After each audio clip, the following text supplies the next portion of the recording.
Assalamualaikum warahmatullahi wabarakatuh. Jadi di sini saya akan menjelaskan tentang bank sentralan.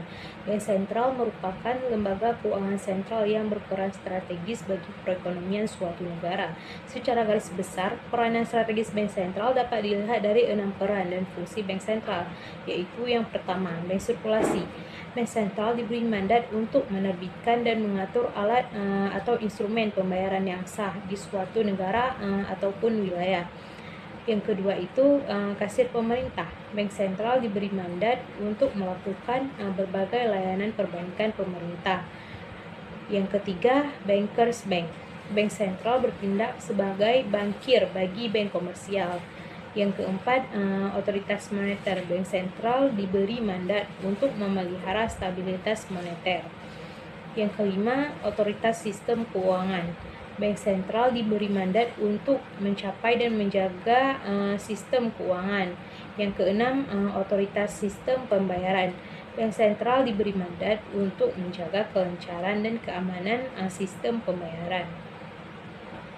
Dalam definisi yang paling sederhana, bank sentral adalah bank yang memegang simpanan bank lain dan menggunakannya untuk settlement pembayaran antar bank. 7 area utama tugas bank sentral. Yang pertama itu pengendalian kebijakan moneter. Yang kedua, pengelolaan nilai tukar dan cadangan devisa. Yang ketiga, agen fiskal. Yang keempat, sebagai lender of the last resort. Yang kelima, mengawasi dan mengatur perbankan. Yang keenam, mengelola sistem pembayaran. Dan yang ketujuh, mengelola dan memelihara mata uang.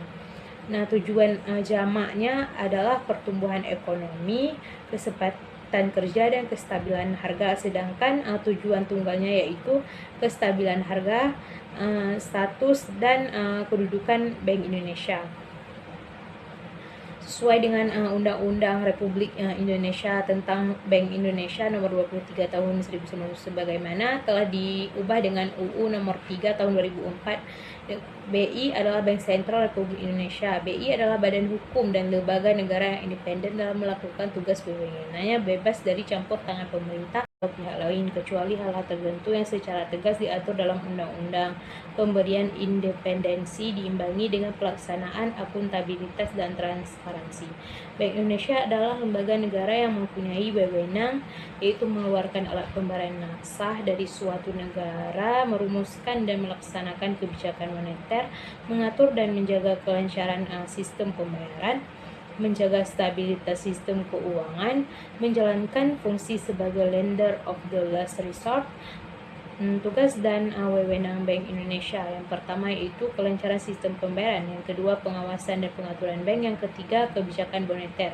Selanjutnya ada hubungan Bank Indonesia dengan pemerintah. Hubungan Bank Indonesia dengan pemerintah diatur dengan jelas dalam Undang-Undang Republik Indonesia tentang Bank Indonesia nomor 23 tahun 1999 sebagaimana telah diubah dengan UU nomor 3 tahun 2004 dan UU nomor 6 tahun 2009, yaitu satu, sebagai counterpart pemerintah dalam menetapkan sasaran inflasi, penerbitan surat utang pemerintah, dan penetapan asumsi-asumsi makro dengan penyusunan APBN. Yang kedua, sebagai pemegang kas pemerintah. Yang ketiga, dapat mewakili pemerintah dalam berhubungan dengan pihak kreditor luar negeri. Yang keempat, memberikan masukan kepada pemerintah pusat dan daerah dalam rangka memajukan perekonomian dan pembangunan nasional ataupun daerah. Bank Indonesia dengan Bank Internasional. Hubungan internasional Bank Indonesia menjalin hubungan kerja dengan lembaga-lembaga internasional dalam bidang investasi bersama untuk kestabilan pasar valuta asing. Yang kedua, penyelesaian transaksi lintas negara. Yang ketiga, hubungan koresponden. Yang keempat, tukar-menukar informasi mengenai hal-hal yang terkait dengan tugas-tugas selaku bank sentral, termasuk dalam melakukan pengawasan bank. Dan yang kelima, pelatihan atau penelitian di bidang moneter dan sistem pembayaran. Yang selanjutnya, keanggotaan Bank Indonesia di beberapa lembaga dan forum internasional, yang yaitu ada The South East Asian Central Banks Research and Training Center atau yang disingkat dengan SEASAN Center. Yang kedua ada SEANZA, dan yang ketiga ada EMEAP, ada SBF dan BIS.